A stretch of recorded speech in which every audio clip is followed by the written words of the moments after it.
Hello, cold mountain lovers. Although it's a dreary day outside, and a relatively dreary day here in Chapter 13, Bride Bed Full of Blood, we will just try to shed as much light on the subject as we possibly can here as we push our way into Chapter 13. Note, of course, the delicious alliterative quality of Bride Bed Full of Blood, sort of sputtering in revulsion there to the scenes that are in store for us. So if you're taking a cursory look here at this opening page, let's look at one of the of Charles Fraser's narrative techniques here. So he opens with, Inman wandered the mountain for days, lost and befogged through a stretch of wretched weather. Nice alliteration there. It seemed to rain from about the new moon to the full, though with the sky blanked out, who could tell, unless you thought to keep count of days starting when the first drop fell. So just note that this Fraser shifting into second person is to make the scene more immediate. You too would feel wayless and lost if you were to be walking through weather such as this. Here at the end of this paragraph, so he went blindly through the fog, taking whatever tack he felt at that moment to be west, and tried to make himself content with just motion. That qualifier right there suggests that he has had little success at doing so. His thoughts here at the end of the second paragraph, his thoughts had not healed with like speed, as in the speed with which his wounds had healed with the help of the goat woman. So this characterizes Inman then as the continued sense that he is yet galled in spirit.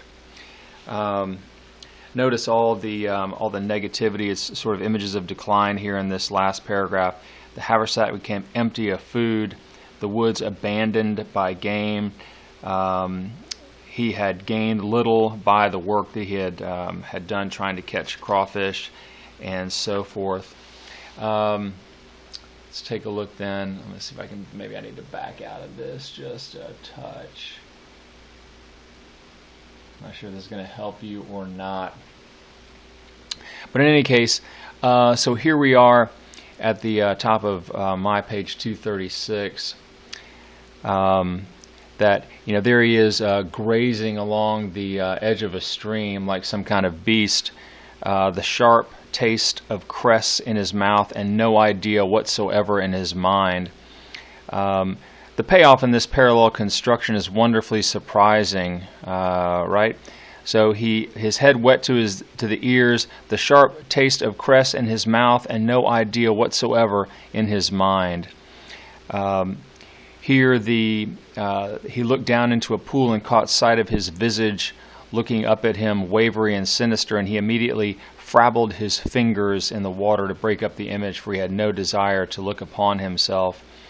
So this is, in a way, Inman is the antithesis of Narcissus, who can't help but look at his own visage and fall in love with it. Inman, of course, is the opposite of that. I'd draw your attention then, continued frabbled and hissing, continued work by Fraser on providing onomatopoeia for us. Again, the effect of that is to create a sense of, it's creating images, auditory images, drawing us closer into the passage at hand. Notice these elliptical sentences that suggest his fragmented mind state as he was dreaming of taking bird form and flying away. Elements of humanity come now and again like emissaries to draw me back to the society of people, unsuccessful every time. That elliptical sentence, fly off to some high ridge and perch, observing the bright light of common day. Another longer elliptical sentence. So you have here this country phrase of the crow being ill-looking. You'll recall that Ruby let off a precious load of shot at Notchwing when she got so ill at it that she was frustrated enough to waste a load. Here, when the hog-eyed man comes into his path, sort of suddenly, Inman pulled out the lamats and waved it about. "I'll shoot you dead," Inman hollered to the woods. "Just watch me. I'll do it and not think twice. I'll blow a hole in your belly you could run a dog through." Notice once again that dogs make an appearance as being associated with negative elements.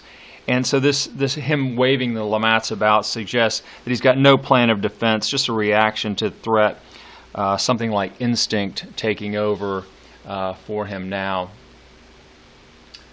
Let's see if I can zoom in just a little bit. Just a couple of notes here about the hog-eyed man tries to engage Inman with some signs of federal sympathizers, and Inman refuses to play ball with him. You can just stop right there. I'm not HOA or anything else. HOA stands for Heroes of America.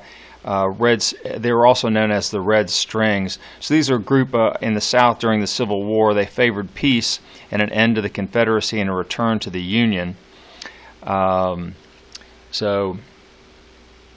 Another example of Inman's wry humor when the hog-eyed man asks him if he's an outlier, and he says, "I would be if I was in a place fit for lying out." I find this marvelous. It's the subtlety of Fraser's characterization of Inman with this this sort of wry, dark humor.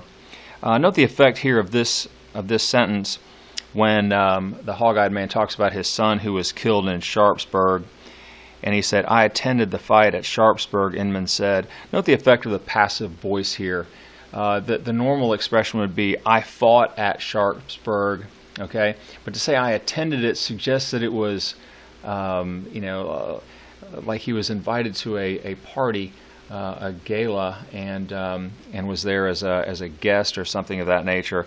But I think it also suggests that the implied link between major battles and events of significance in one's social life.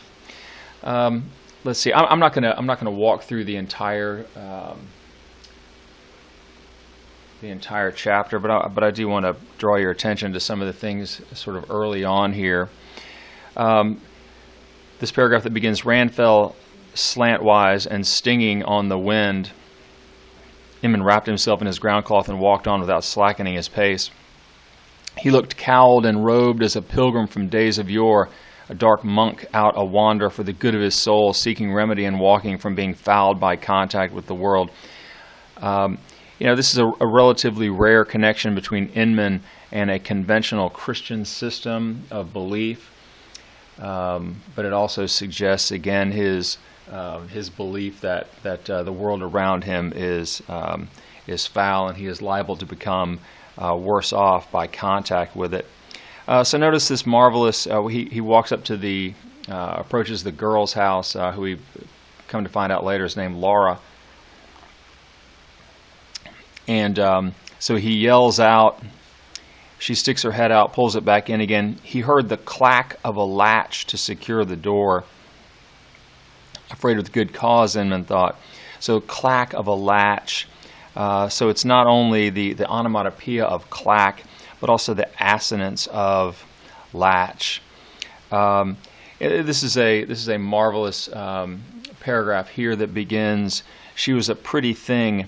So if you just listen to the music of the assonance here, we're talking about the short eyes here. "She was a pretty thing, little and slim and tight-skinned. She was brown-headed and wore a cotton print dress which ill sorted with the bitter weather. Inman slipped the length of chain off the nail on the gatepost and walked up to the porch, unwrapping himself as he went." I'm going to point this out later as well, but sometimes it's nice to just slow down your pace of reading for comprehension and just look for all the marvelous acoustic elements. If you read just, here and there every few pages, just read a passage aloud and you will hear just how much in the way of acoustic elements Fraser includes then in his prose. Another good example here at the bottom of the page, and I'm going to go ahead and highlight this. As he's describing the inside of the cabin, bare as a barn, the room was clean. There was sparse furniture, a table, a pair of chairs, a cupboard, a rope bed. So this beautiful combination of ellipsis and a syndeton, it's something like a musical harmony, in my humble opinion. All right, so here at the top of the next page, and we're going to do a mimesis activity on this particular paragraph because I think it is so fine. And I'm just going to go ahead and read it from start to finish. Other than a quilt on the bed, there was not a mark of ornament in the place, not a picture of a loved one or of Jesus, or even an illustration cut from a magazine on the wall, as if herein great strictures toward graven images held sway. Nor was there even a little figurine on the mantel, or bow of ribbon tied to the hearth broom. The quilt alone stood as garnish to the eye. That's a nice turn of phrase there. It was pieced together into no named pattern native to this country, no named pattern native. It's nice. Not starflower or flying bird or churn dasher or poplar leaf, but was some entirely made-up bestiary or zodiac of half-visionary creatures. Its colors were the dim tones of red and green and yellow that can be drawn from bark and flower and nut hull. Otherwise, there was not a speck of color but brown elsewhere in the cabin, except for the raw-skinned face of a recent baby that lay swaddled up tight in a cradle crafted rudely from pine sticks, the bark still on. So this is the ellipsis here at the top. Fraser also uses polysyndeton in connection or in combination with the ellipsis to express a profound sense of the spareness of the place. Notice here, as he looked about the room, Inman was suddenly aware of his filth. In this clean, closed space, he found that his clothes threw a powerful reek from the gathered sweat of his long walking. So you've got the marvelous synesthesia here, the combination of olfactory and kinesthetic image. Okay, we've talked about the major image types being auditory, visual, olfactory, tactile, and gustatory. But you want to add kinesthetic in. It's the image of movement. So if we take a look here at his description in which he uses the simile, Inman, he considered taking the boots off, but he feared that his socks would stink like rotted meat.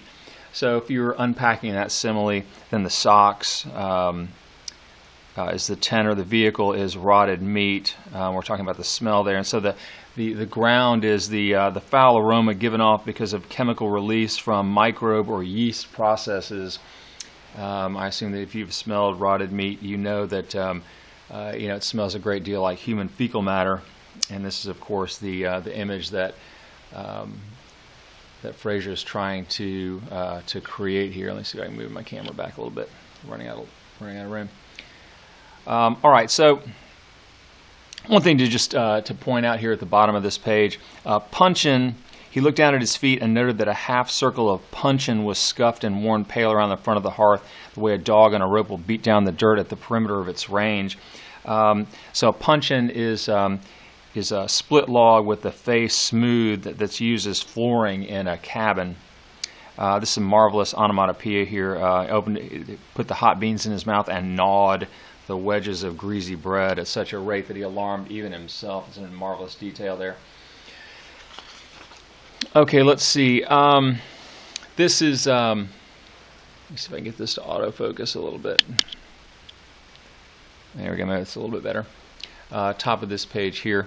Oh, by the way, today's annotations are brought to you by, there we go, the Viarco 3500. Viarco is the, it's the oldest manufacturer of pencils in Portugal, and today it is the only manufacturer of pencils in Portugal. So how about that?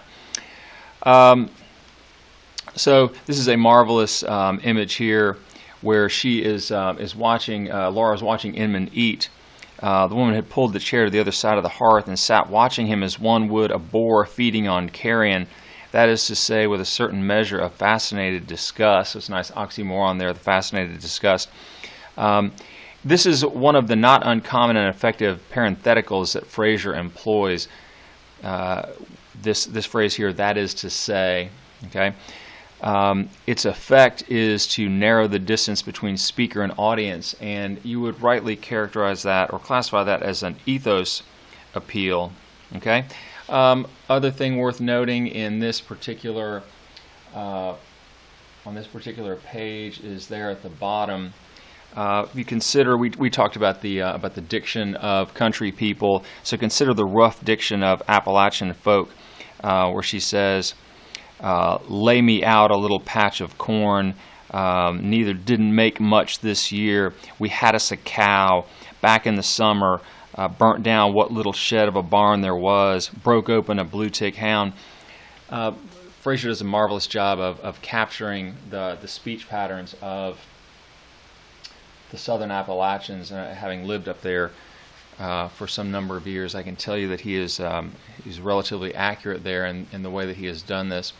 Okay, so here's this nice repetition here when he's thinking about Laura.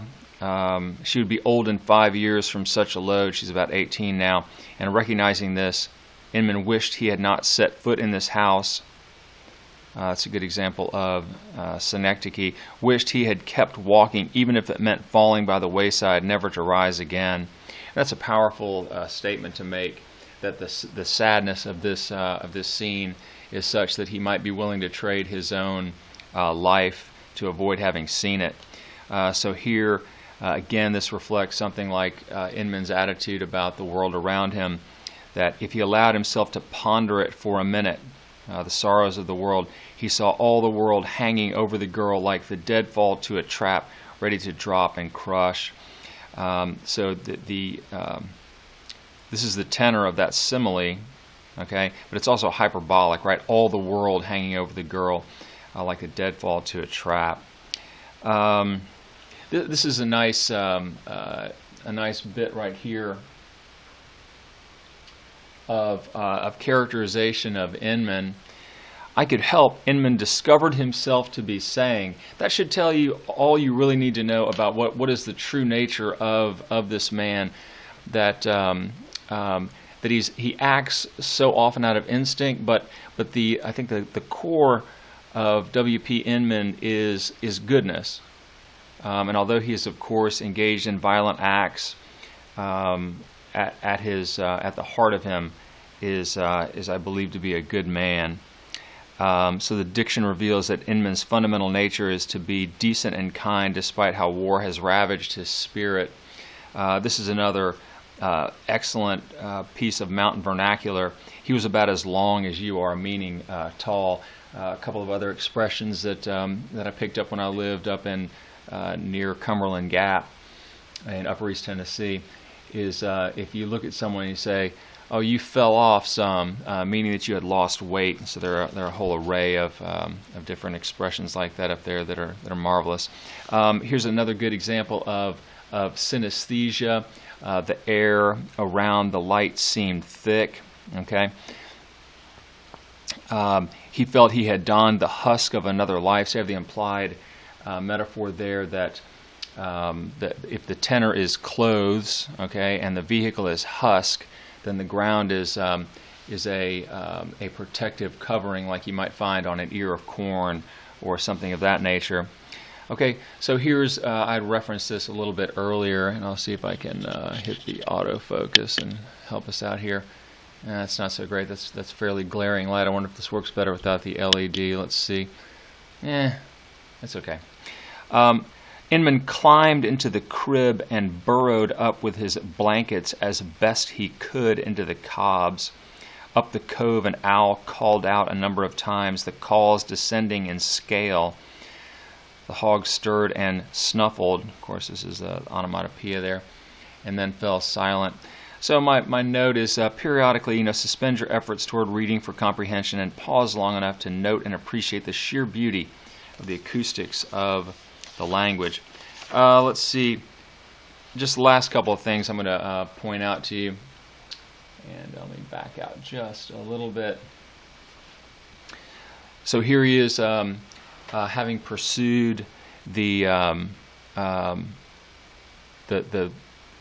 Federals who have ridden down on Laura's farm, and so when he says, looking at the walls of the cave, none alive now could look on it and tell Alpha from Zed.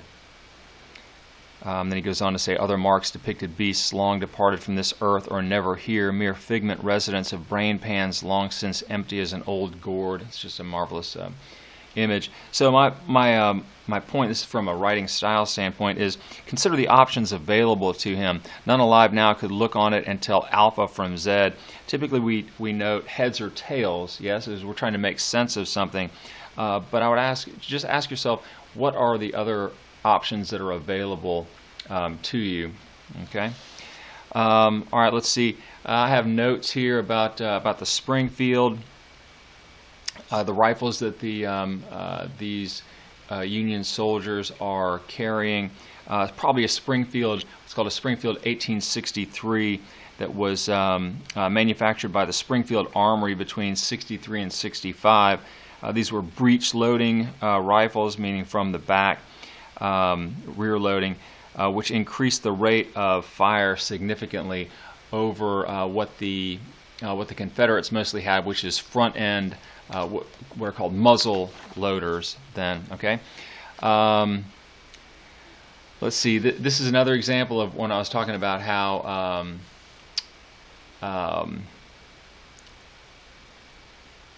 Fraser will insert parenthetical expressions here when he's talking about having shot the man.